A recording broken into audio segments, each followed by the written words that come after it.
Clifford is a UCalgary alumnus, obtaining his BA in psychology in 1989. He is the founder of O2 Yellow Inc. and is known as one of Canada's top LinkedIn and career coaches. In total, he has led over 100 workshops on LinkedIn optimization and use, coached 2,500 plus clients in over 6 continents in both English and Spanish. Clifford has over 90 LinkedIn recommendations written by former and current clients, as well as 3,500 plus skill endorsements. Clifford also presented at our annual Grow Your Career conference and was our very first speaker we had for our very first career webinar in 2017. And we have since done about 25 webinars. So we're so pleased to have you joining us again, Clifford. It's really great seeing you again. So take it away. Thank you, Carol. Thank you for the introduction. And welcome to today's session. I feel honored and very grateful for this opportunity. And I want to share a couple of initial thoughts. And the first one really is that, although on some level I consider myself a LinkedIn expert, I don't really think there's such a thing as LinkedIn expertise, because LinkedIn is a software that's constantly evolving. So for example, if you go to a bookstore and you look at a book that says, here are the do's and don'ts of LinkedIn, it probably took a year to write, edit, and publish that book. And so those tips could be completely not valid anymore. So you really want to approach LinkedIn as a growing, evolving tool. And I think it's much more important to be a student and active participant of LinkedIn than at any point in time say, okay, I've now mastered LinkedIn and know everything there is to know about it. The second thing is that I have a very strong bias. And my bias is that I use LinkedIn to help people find better work faster. And I use it to help entrepreneurs run their businesses and grow their businesses. So, when I'm looking at LinkedIn, I'm not looking at really just as a social media platform to, engage in social media activities for no reason at all. I'm very, very focused on helping people find better work faster and helping businesses succeed. And the better work is really important to me because if you look at, annual Gallup polls on employee engagement, generally over 80% of people say that they're not that engaged at work or not engaged at all. So I really have, I'm on a kind of like a mission to help people align their careers with the kind of jobs where they're going to thrive, where they're going to be naturally good at, and enjoy a lot of passion and bliss in terms of what they're doing. So that's kind of like my bias. Now, one of the things I think really provides me with the most LinkedIn expertise is that I do workshops, several per month, every month, and have been doing this for years. And it's really the questions that people ask. Every so often I'm stumped because things have changed in LinkedIn, and that it's like, I don't, one week I demonstrate something on LinkedIn, and then the next week it's a different thing, right? And so really it's that constant question asking that I've been enjoying that I think has really forced me to look at LinkedIn through so many different lenses and so many different possibilities in all the ongoing changes. So before we jump into today's main part of the session, which is really a whole bunch of how to do things and what to do and the strategies and all that kind of stuff, I thought it'd be really important to focus on what I think of as the LinkedIn mindset. And the LinkedIn mindset really are core principles that will help you with your LinkedIn profile today. But as there have been many changes and there will be many changes. So as LinkedIn continues to change how it operates and what you can do with your profile and all that kind of stuff, I believe that these core principles will help inform your decisions in the future as well as today. And there are definitely a lot of people out there giving LinkedIn advice, and I think some of it is very sensational, and some of it sounds extremely good, but it's really not based on how LinkedIn works and how work search works. So you really want to understand how things work and then make choices based on that versus whether something sounds good or not. So the first kind of principle that I would like to share with you is this idea that I use with my clients, and that is that when you're going from unemployed to employed, you basically have to jump through 3 hoops. And the first hoop in this day and age likely is going to be some kind of software. So when you're doing things online, whether it's on LinkedIn or submitting your resume through a website or anything like that, It's really important that you're considering that the first thing analyzing your information is software. It's not a human being. And the software is going to work in a certain specific way. The next thing is, the next hoop is maybe a HR recruiter or a HR professional. And they're now a human being and they have certain priorities and they do their work in a certain kind of way. And if you're able to align yourself with how they work and make things easy for them and provide them with the quality information that they're seeking, then that's great. And then the third hoop would be the hiring manager. Now, basically, if you're looking at applicants, there might be thousands of potential applicants at the software level. And then there might be, tens or hundreds, maybe, 50 to 200 applicants at the HR professional recruiter level. And then there might be, 5 to 10 shortlisted applicants at the hiring manager level. So each one of those hoops has different preferences and is doing a different function. And whatever you do online with LinkedIn or even with your resume and applications has to work on all three levels. And often when I hear advice that sounds really good, they're really just looking at one of those hoops and trying to optimize that one hoop. But if you don't succeed at all three hoops, you're not going to get a job offer. So to focus on just one hoop, I think, is a big mistake. And I would say almost 90% of the piece of information out there that I've seen that I disagree with, it's just because they're just looking at one hoop and looking at through that limited perspective. And basically, it's not going to work. And so one of the key pieces to that is the concept of keyword density. So keyword density is just a fancy LinkedIn language to indicate how often your keywords repeat. So some people are wondering what a keyword is. A keyword is basically anything that's descriptive of who you are. It could be your title, it could be a skill you have, it could be your ability to work with technology or software, whatever. It could be a hard skill, it could be a soft skill.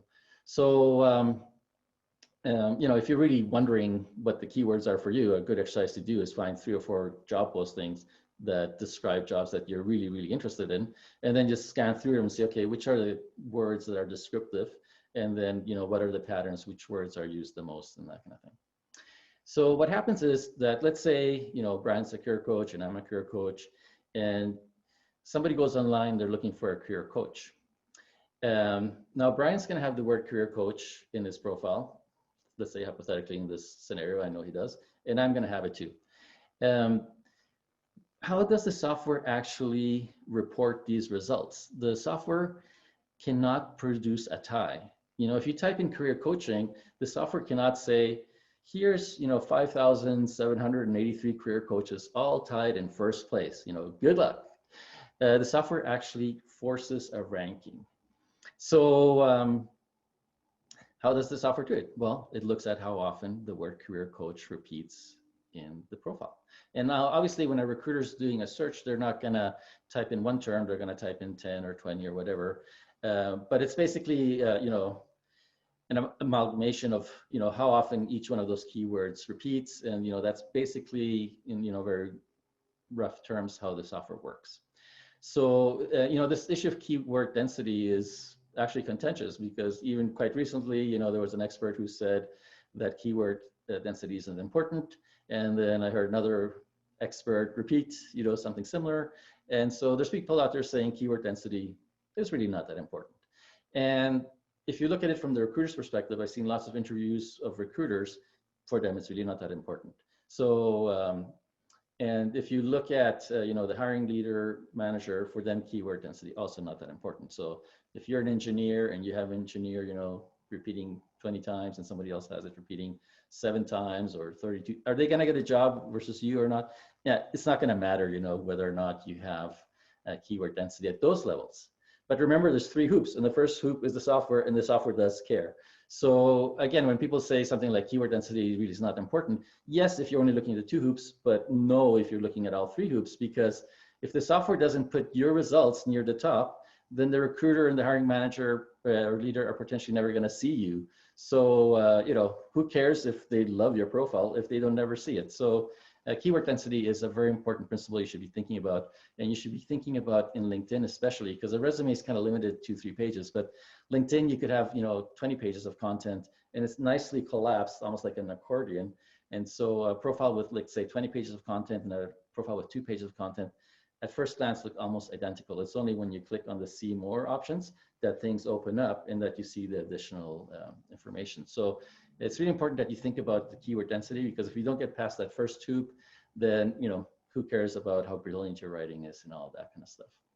Now, we live in very interesting times, as I'm sure well aware of. Science has evolved incredibly, and when science evolves incredibly, scientists do crazy stuff. And this may surprise you or not surprise you, but there's scientists out there, organizational psychologists, these kind of people, who've actually put people into hiring leaders into MRI machines and tracked brainwave activity as they're making a hiring decision.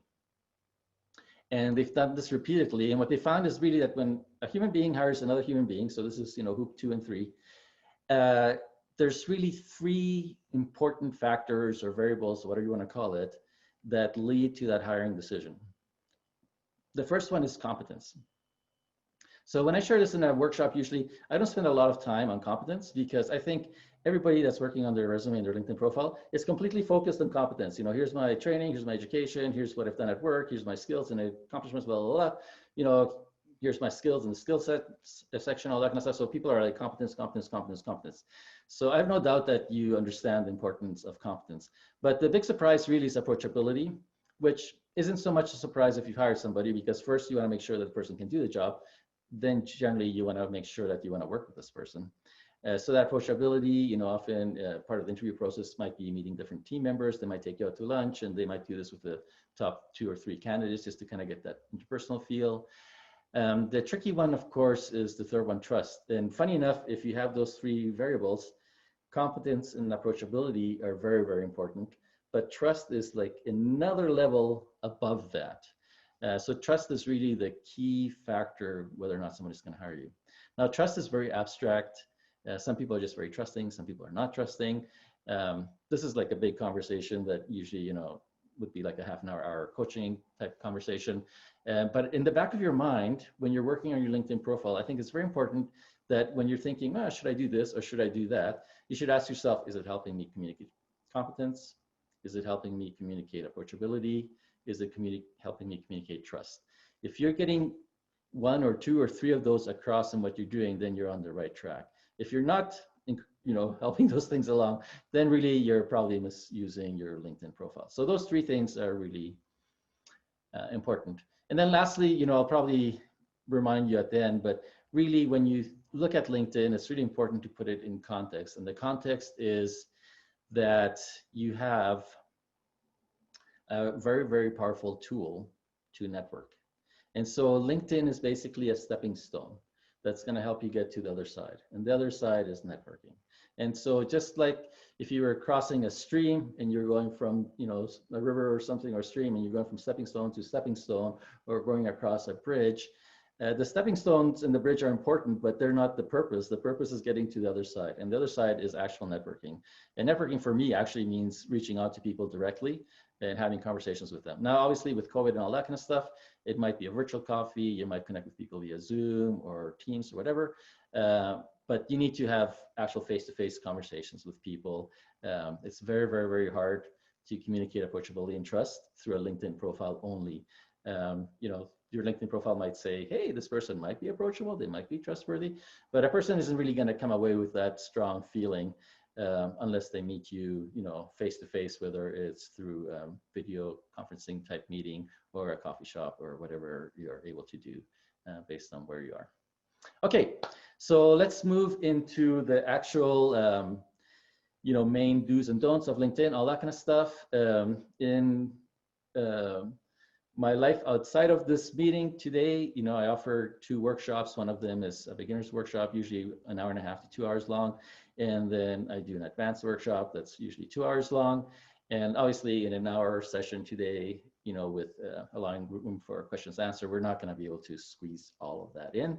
But if you're worried about missing out on any critical information, you can completely relax any worries because I have 3 articles in my profile on LinkedIn.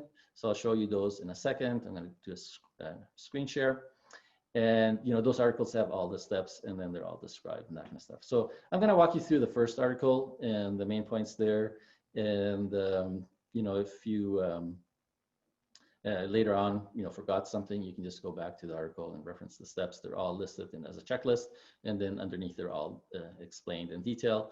And then you'll notice I have 3 LinkedIn articles in my profile: LinkedIn 101, 201, 301. So the order of complexity and strategy is obvious. I'm going from basic to more advanced. And I've been talking to Carol about potentially doing a second session in January or somewhere around there in the new year, where we go into the more strategic sides of LinkedIn. Today for me really is just making sure you have a good, solid profile. So the metaphor I often use is, let's say you were selling your house, you would want to make sure that everything was clean and tidy. Maybe you're baking a loaf of bread in the oven, the whole place smells nice. So it's basically, crossing your T's and dotting your I's.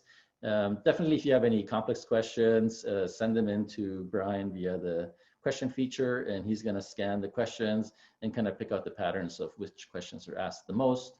And then, we'll try to address those in a little bit. And also, you can always connect with me on LinkedIn and message me with any quick questions. My rule of thumb is if I can answer it in 5 minutes or less, which is probably 95% of the questions people ask me, that's on the house. But at some point in time, you want to hire me as a coach. If you ask me, I have this background, but I want to target this totally different industry or career, or whatever. If it's a complex question like that, or if you want like a full resume review, LinkedIn review, something like that, then obviously I have coaching services that I offer with that. Also, just a quick clarification.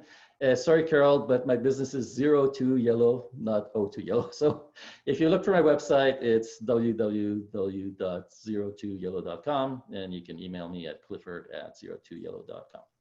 Okay, Clifford. So yes. Sorry about that. It happens all the time. I actually registered O2 Yellow, and it actually links to my website, but the email address is not going to work if they're on the wrong track there. So I just thought I'd point that out. Okay, so I'm going to do a quick screen share, and Carol, if you can just confirm that you're seeing my LinkedIn profile, that would be great. Yeah, I see it, Clifford. Okay, and then I'm going to be jumping back and forth different sections of my profile. I find with Zoom, it usually catches it, but sometimes it doesn't. So if for any reason what I'm talking about doesn't match what you're actually seeing, because you're seeing something different than what's on my screen, then just let me know and I will backtrack. Sounds good. Okay, so if you come to my profile, you're welcome to come and visit. You'll see there's this activity section, and under See All, I'm inviting you to have a look here at the articles I've published. And you'll see all my LinkedIn articles have some kind of LinkedIn reference in the image. So we're gonna go down to the bottom here to LinkedIn 101. So we just saw LinkedIn 301 and 201, and now here's LinkedIn 101. So you're welcome to look at my articles. I especially appreciate it if you share them, like them, comment. That's just my kind of support to write more articles, and it's my kind of feedback from you that this is useful and that I should do more of it. So this is the basic checklist, and so I'm going to be going back and forth between my profile and the checklist and show you a couple of different things. So we're going to start with the first 3. And the first one is really quite basic, and that is having a good profile picture. Now, I think most people really underestimate the profile picture. So I'm going to share with you something that I stumbled across in class in university, actually at UC. It was a psychology class, and we were talking about it was childhood development, and we were looking at perception, this kind of stuff. And one of the things that I didn't know at that point in time, but learned in that class, was that when a human baby is born, and I know, many of you might know this or maybe not, and so it might be a big surprise to you too, but when a human baby is born, our visual systems actually isn't fully formed, it isn't fully matured. And I think it takes another 2-3 months. I could have the time frame wrong, but it's a matter of months, it might be 6 months, before the eyes fully mature. And so all babies are born seeing blurry. And then over the months, unless they have some kind of visual impediment, the eyeballs mature, the visual system, the neurons mature, and then they start to see sharp. And so what the teacher did is to demonstrate what this was like, is he showed us photographs of household objects. And so, for example, you had, like a toaster oven versus some keys versus, a telephone. And at the blurriest setting, they were all just black blobs, and we couldn't tell them apart. They were black and white pictures, so they were just like dark blobs, and we couldn't tell one thing apart from the other. And then they started showing us, as the visual system matures, how things start to come into focus. And eventually, at the least blurry setting, some students in the class kind of had an idea of what something might be or not be. Then he did, and these are the parts that were super surprising to me. The first part of it, and there's two. The first part is that he showed us human faces at the blurriest setting, and for the first time, 100% of the class automatically recognized these as human faces. So this was really, the first light bulb going on. So, car keys, toaster ovens, all these things, not important to babies, but human faces, incredibly important. And then now the second thing was that he asked us a follow-up question, and he showed us, 6 or 9 human faces, all at the blurriest setting. We could tell, even though they were blurred, that they were faces. He now asked us this question: what emotion is each face displaying? And again, 100% of the class accurately identified the emotions, because the pictures of the people weren't neutral pictures. They were actually like happy or concerned or whatever. And 100% of the faces, we were able to determine the correct emotion at the blurriest setting, right? So I walked away with that with a conclusion that as human beings, we're really strongly wired to look for human faces and to look for information from those human faces. And so when somebody comes to your profile, I'm going to suggest that whether it's a millisecond or because, in the workshops, one of the things I do is ask people a number of questions before we even get started about my profile, and to kind of use it as an example. And, you can walk away with a do or do not, conclusion. But, one of the questions I asked them is, what was the first thing that caught your attention on my profile? And some people say it's the banner, and some people say it's the headline and this kind of stuff. But I'm going to say that, in my opinion, 100% of the time, even if it's for a millisecond, your eyes went to the face, and it went to the face, and you start to make all kinds of interpretations. Can I trust this person? Is this person friendly? Do they have my well-being at heart? And you might not have concluded anything definitively, but I think definitely, you went to the face and you started asking those kind of questions and forming some impressions. And so this is what happens when people come to your profile. They're going to go to the photograph. Now, when you're looking at a photograph, there's a number of things to keep in mind. I think the biggest challenge for people is, first of all, that we live in a day and age where everybody has a cell phone, and every cell phone can shoot amazing pictures in 4K definition, whatever. So image sharpness is a thing of the past. Basically, if you have a phone, you can have take a selfie, and it can be an incredibly sharp image. So check that off. The real art, though, of a photograph is lighting. And this is something very, very complex. And this is why you would want to go out and hire a professional photographer. It might cost you 50, 75 bucks, whatever, to do that, to get, some LinkedIn profile shots, maybe a little bit less or whatever. Go without coffee for, okay, maybe that's crazy, but I don't know, whatever, just don't go to the movies or whatever, make it happen, even if it sounds like an investment, because, your photograph, can last you many years. And you need somebody that actually is managing the lighting in a studio or outside. And then you need somebody that is very skilled at the different software. They can go into Photoshop, they can remove any shadows and that kind of thing. So, yeah, get a professional photograph taken. Now, the energy that should come off from the photograph is that you're work ready. So your dress code would be work ready. So it'd be the nicest outfit you would normally wear to work. So if you think of, applying for a job and going to an interview, when you go to an interview, usually take whatever you would normally wear at work and take it one level of, dressiness up, right? So if you were a shirt, you might go to a shirt and a tie. You might go to a shirt and a sport jacket, if you're a guy or whatever, a woman, whatever. With LinkedIn, it's different. So LinkedIn, we're peer-to-peer networkers, and the idea is you should look ready for work. So whatever your nicest outfit is that you wear normally to work, that should be it. So if you're working in the field and you were in coveralls and ear protection and helmet, whatever, then that would make you look ready for work, and that might be the right image. If you wear glasses, of course, a photographer is going to take away any reflection out of the lenses, which is really important to do. And then, of course, the photograph should be of you. Whenever I see a photograph of two people and then the name is, if it's a man or woman, the name is a name like Kim or something, and you're like, oh, I don't even know, whose profile this is the guy or the woman, whatever, And so, it should be you. Your face should cover most of the space. The rule of thumb for me pre-COVID was that if I met you at a coffee shop, based on your image on LinkedIn, I should be able to recognize you in a busy coffee shop very easily. And you should look work ready and, of course, approachable and potentially even, planting the seeds towards trust. So the photograph is very, very important. Now, a quick thing here, and again, this is all in the article, but when you're looking at this space, you can edit it by clicking on this crayon here. And it's just really important that you go in and scroll through these fields. And it's important that you, set your location correctly and also your industry. Now, you can only pick one industry. You might be targeting many. So there's some things in LinkedIn where you just kind of have to do the best with what they offer you. And so you can only pick one industry. So most of my clients in Calgary, Alberta, of course, are going to be oil and gas clients or working in oil and gas. So that's the industry I picked. And then, I have my geographic location. This is a small detail, but it's very, very important because basically these are very powerful filters when recruiters are looking for people or business leaders are looking for people.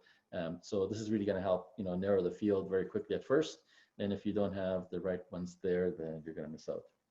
Now, the third tip really is editing your public profile and your URL. And so URL is basically your address up here. So your LinkedIn profile is kind of like your professional website, or maybe it is a professional website.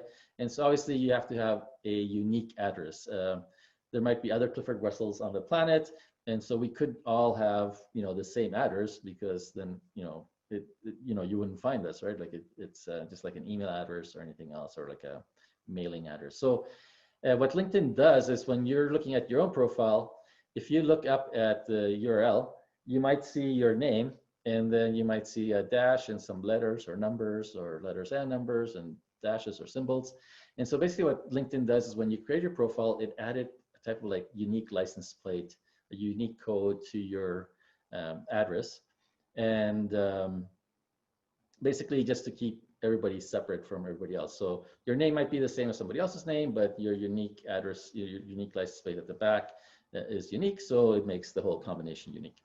So that's great for LinkedIn, and it's great for making sure everybody has their own page.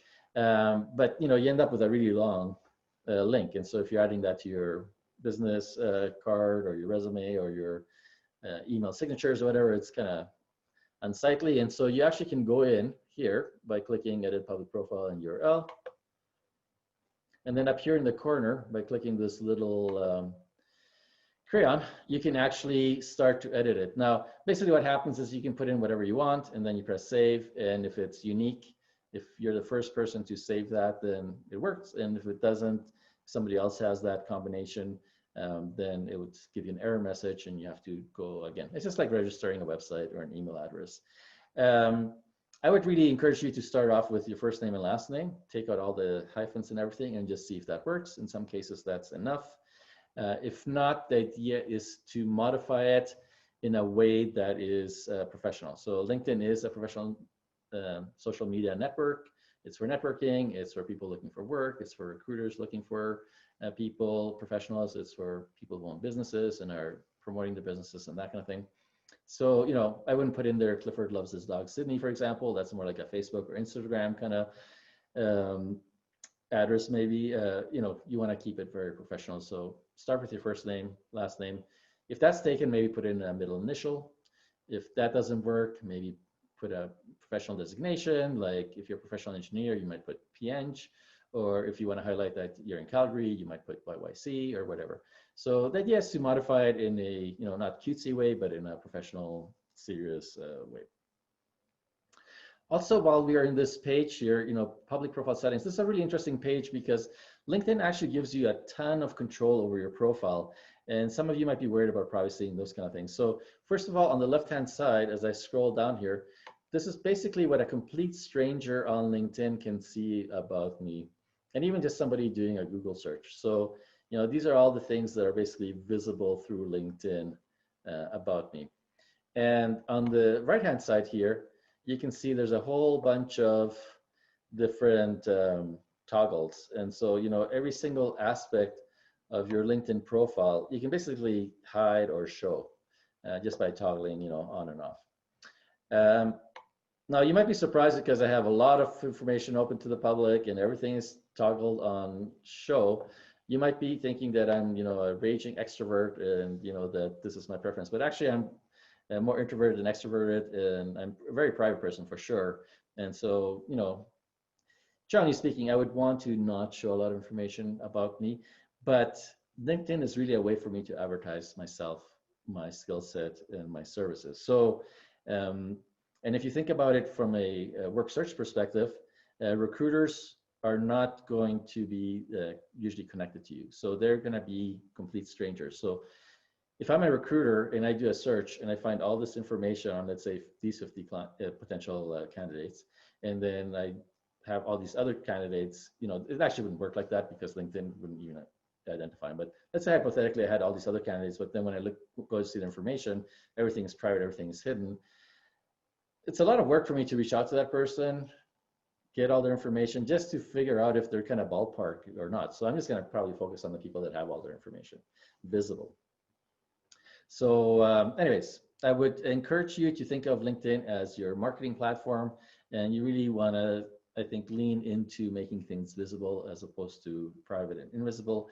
However, my job isn't really to tell you what to do. My job is to tell you what the options are and for you to decide what makes sense and what doesn't make sense to you personally. So if you want to make some changes, here's a place where you make those changes. Okay, so now let's jump back into the article and have a quick look at the next couple of things. So we covered the first 3 points. Let's look at the next 3. And so these are going to be pretty straightforward. But we're basically going to look at the summary section, experience, and skills. And we might as well do education too, and they're all kind of connected. So we'll go back to my profile now. When I wrote this article, it was actually called Summary. They've changed it since then. So now this section here is called the About section. And it's basically an introduction into who you are. There's many different options here. I go off on a bit of a tangent and basically get into sort of like the mission and quest I'm on. Why I do career coaching in the first case, and also what my vision is and what my rationales are and why I'm passionate about it. But I would say for you right now, if you're at these early stages of just making sure everything is complete on your profile, what I would do is take the profile statement from your resume, put it into your LinkedIn profile. Profile is like a higher level summary of who you are as a professional.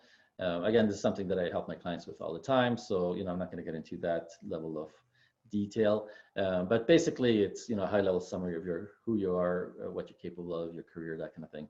And so you want to move that into your About section. But now remember, there's a big difference between your resume and your LinkedIn. Resume is kind of differential. So there's the company here who has a job and you want that job, and there's other people that are competing with you for that job. And so you're kind of on your best behavior. It's kind of like, if a teenager wants to borrow the parents' car for a date on the weekend or something, they clean their room and make sure their homework is done before they ask, right? So the same kind of thing is like you're kind of differential and you're being more formal than you normally would be. And so your resume is all written in third person. So if I was writing my resume, I would say a executive coach with 15 years of experience in career coaching or something like that. Whereas if I was writing for my LinkedIn profile, I would make it all first person. So I would say I am a career coach and blah, blah, blah. So basically, a good, here's another kind of like pillar in terms of how to think of your LinkedIn profile is imagine yourself at a networking event and imagine yourself talking to a human being. Um, it should really, your profile should almost feel like I'm trying to create a conversation with you, like that's why I ask questions, and I try to use a real conversational approach to my profile, and whether I'm doing it well or not, that's for you to decide. But that's my overall strategy and thinking. You don't want to come across as you're talking at them, right? And so if you're going with a more formal resume approach, it does kind of feel like you're being talked at as opposed to engaging in a back and forth conversation. So obviously LinkedIn is still a one-way form of communication, but my goal with it is to at least give some indications that I'm really interested in a back and forth conversation. And so what I've done is kind of done something a little bit more creative, which is talk about my mission and vision and that kind of stuff. But for now, I would just focus on their profile. Now, the experience section is really straightforward. I would say most people get this completely wrong on their resume. So there's a fair bit of coaching I do with people on their resume before I coach them on LinkedIn. But the idea is that basically your background and all that kind of stuff goes into this section.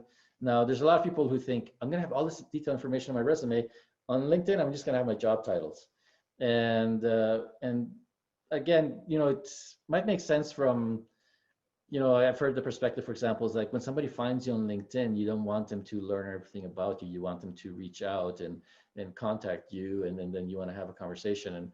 And that all makes sense at face value. But how are people going to find you if your keywords aren't repeating and if you're not succeeding in the keyword density game? So, I mean, it sounds good, but it's just never going to happen. If you just have, the companies you worked at and your titles, it's never going to happen. Now, when you put in a company, it's really important that as you're typing in the company name, so here, I start typing in my own company's name, 02 Yellow. What happens is you get a little drop-down menu, and companies with names that have those initial letters in common start to appear.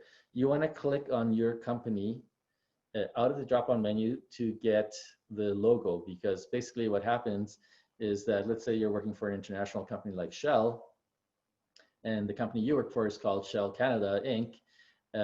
Shell doesn't have company websites for every single division. So probably what you're gonna have to pick is the international company Shell, and click on that to get the Shell logo, because if you have listed the company as Shell and then the logo is the default kind of gray, looks like a side shot of some gray businesses, some buildings, it's not going to look very legit. It's like Shell has a very iconic logo that most people on this planet that drive or whatever can recognize in an instant. So you want that kind of credibility, right, of the logo and the visual impact of it. So you might have to pick Shell, whatever the international company is, and then down here in your comment section, I would just say Shell Canada Inc., the subsidiary of Shell, whatever. You can just explain why you're gone that direction. Anyways, you want to have your detail here. Again, the big difference between your resume third person, LinkedIn should be first person. Now we're going to move down to the skills section. Well, let's do education while we're here. So education is very similar to the company, your work experience section. So basically, as you're typing in the name of the educational institution that you've attended, you basically want to click from the drop-down menu. So for example, if I typed in University of Calgary and pressed enter, then I would not get the University of Calgary logo. But if I start typing University of Calgary and then I see different options, I click on the right one, then I get the logo. So again, your university, you might have gone to Harvard, but if you say, Harvard or Yale, whatever, some really, fancy schmancy school, and then, it's this gray generic university logo, it's just gonna create some dissonance, right? It's not gonna seem very legit. So you wanna make sure you have, the right logos matching the names of your educational institutions. Now, because I like to ask people evil questions in the workshops, normally I ask people, I have something down here, specialized, they should say specializing. Oh, I gotta go in and make a fix. Anyways, I have these sections down here. Why did I do this? Because I'm gonna guarantee you that if you go into people's profiles and see their education, I'm gonna say 9 out of 10 times, all you see is the university name and the degree and when they graduated, and that's it. And and the question then is, why have this? So one of the things you're going to see is if you go and look at your own education section, there's this little box underneath. That's just a box where you can put in text and save it to your education section. And so the question asked, which is like an evil question, is, why do I have things like HR strategy, career coaching, cross-cultural business, career management? Why do I have these kind of words here? And of course, the obvious answer is that these are just ways of me increasing my keyword density. So whenever you're doing anything on your profile on LinkedIn, this is why I'm, stressing these important points, is that, I want to make sure that wherever you see an opportunity to put in keywords, that you use that opportunity to put in keywords. Okay, now the skills section. So the skills section, as I mentioned, these are important keywords that you can use to, LinkedIn is really serving up an opportunity to increase your keyword density on a silver platter. So a keyword is anything that's descriptive. It could be a technical skill. It could be a soft skill like leadership or communication. It could be different technology that you're skilled in. But basically, to add a new skill, you would click here, but maybe you don't even see a skill section on your profile. So then what you would do first is go to add profile section, click on skills, and then, click on skill again, and then you'll get this section added to your profile. And then when you go to add a new skill, then this is the way to add it. It's quite straightforward. So let's say I was an engineer. So now as I'm typing it in, you can see a lot of different options are coming up. I would go through this whole menu and just make a mental note and then start adding all the different versions. Because I might be an engineer, but I might have worked on a lot of projects, and I might be a civil engineer. So, the ones that apply, I would start to add, and this section really is a good way of helping you remember. When it comes to skills, the big challenge for people is that they often don't remember all the skills they have. So if I talk to professionals and say, hey, can you do this? They say, oh yeah, of course I can. And then I say, well, but it's not on your resume or your LinkedIn profile. So how is the software going to know that you're able to do that? So it's really a remembering process for most professionals. And, that drop-down menu can be one way of remembering. Now, for the level 1, you only need 5 skills. I'm going to say if you've been working for, 8, 10 years or more, you definitely have at least 50 skills. You probably have 150 skills. Again, when people sit down to kind of think of their skills, they often only come up with about 20. So, in the next workshop, we can go through some of the ways of helping you remember more skills. And if you're curious, it's in the articles that I mentioned. The last piece here is the whole open for work. And so when you look at your profile, you're going to see underneath here, and I'm going to, oh, why is it not? Oh, I am in my profile. Whoops.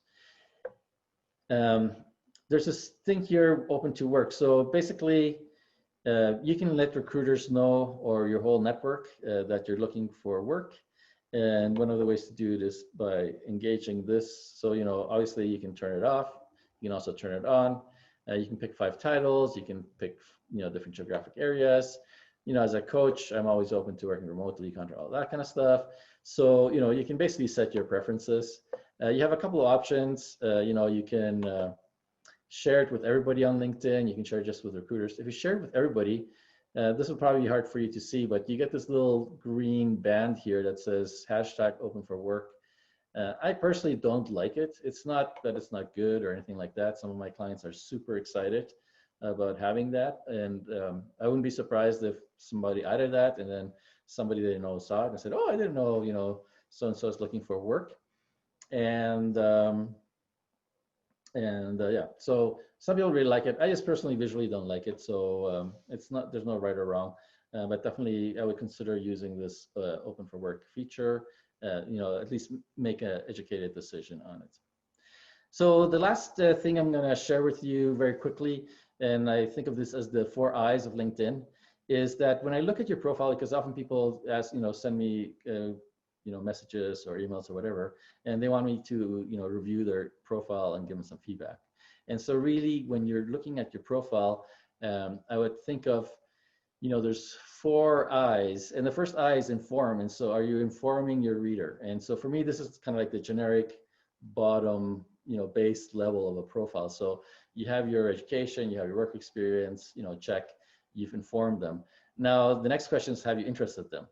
And I would say most people get this part wrong, because most people, are like, if I'm an accountant or, a lawyer or a carpenter or whatever, often the people I associate with are diverse. And so I might have some peers, but I know a lot of different people. And so let's say I'm an accountant and people say, well, what makes you unique? And I say, well, I have really good attention to detail and I'm great with deadlines. Well, that's great for you, maybe compared to some of the people you associate with.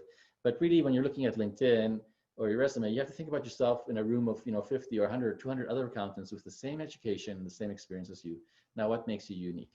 So, if you're going to generate interest, you need to start to differentiate yourself. And if your differentiation is very strong, then we move into the third I, which maybe start to impress the person. And the person that's impressive for me is a person that probably I want to meet and interview or talk to over the phone or whatever. Now, the fourth I, really, and for me, that would be the highest standard. And these are the profiles that I appreciate the most, are the profiles that inspire me. And so I think a person in general that's on a mission, that's on a quest, is going to inspire other people, and it's going to inspire them for them to support you and to enroll themselves in what you're about. And usually something that's a quest that's impressive, that inspires, is something where you're working towards a greater good beyond just your personal self-promotion. So once you start working towards something that's helping others and making this planet a better planet, I think that's really when you start to inspire people. And, for me, that would be the ultimate. So, if you're looking at your own profile and thinking, how good it is, I would ask you, is it informative? Is it interesting? Is it impressive? Is it inspiring? Okay, so I'm going to open up to questions. I do offer career coaching. So if you're interested in me having a look at your resume and your LinkedIn, I'm going to offer everybody that's present in this session a special bonus rate. And you can message me or email me at Clifford at 02yellow.com. And we can take it from there. And we're going to open it up for questions for as much time as we have left. Great. Take it away, Carol.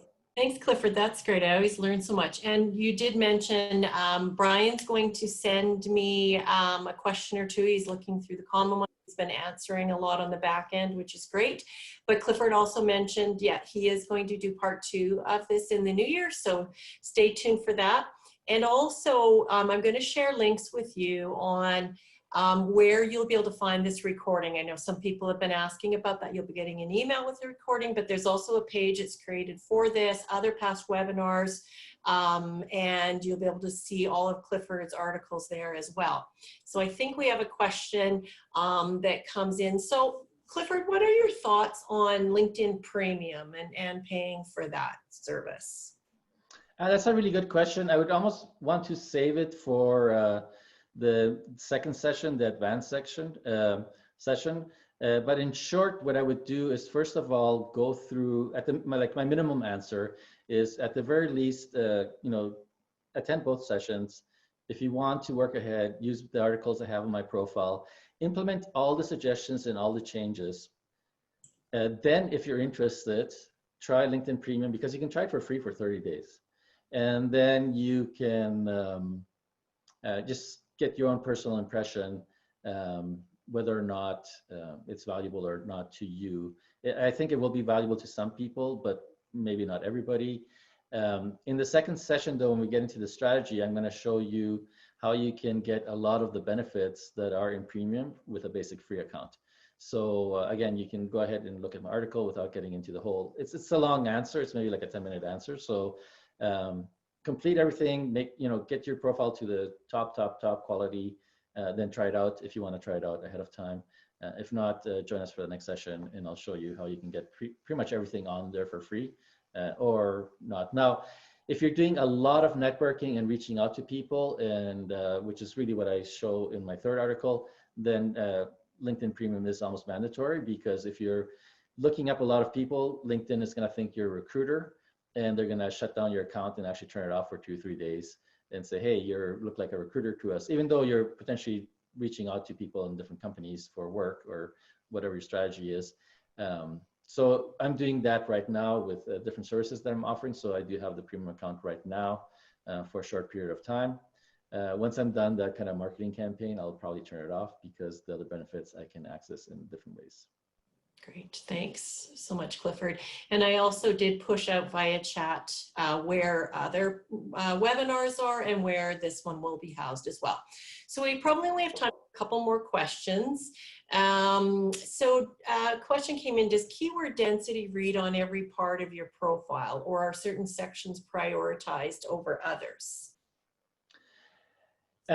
So the whole keyword density is for me interesting because it's really a scenario where you have some inputs and then you have the algorithm, which is like a black box and nobody actually knows what the algorithm is. And then you see some outputs. And so based on, what you're putting in and what's coming out, you can maybe infer some conclusions, but nobody actually knows for sure what the algorithm is. And I would say there's no guarantee that they aren't, changing the algorithm from time to time. So I would say yes.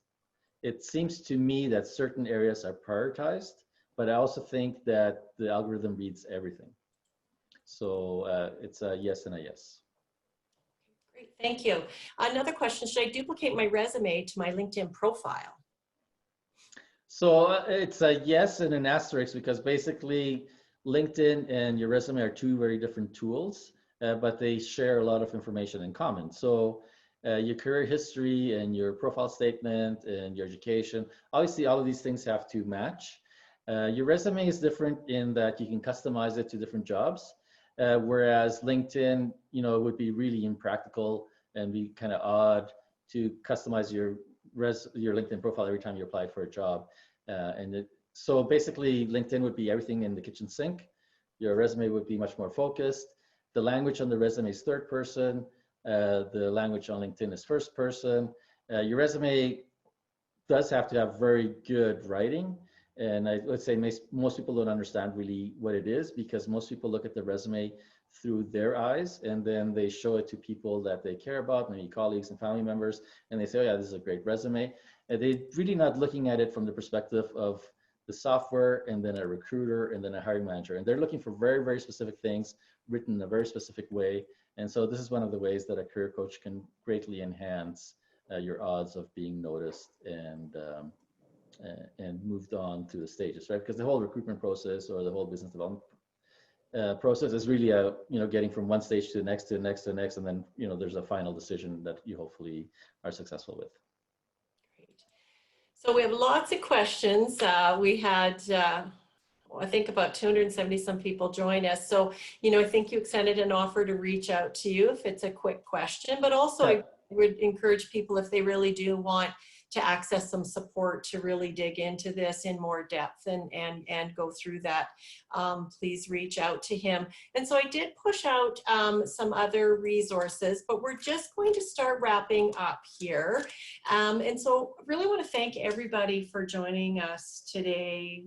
This was the highest attended webinar we've had to date. And so it just shows how important this topic is. And so we will be setting the date for the next part to this for the new year. So stay tuned for that.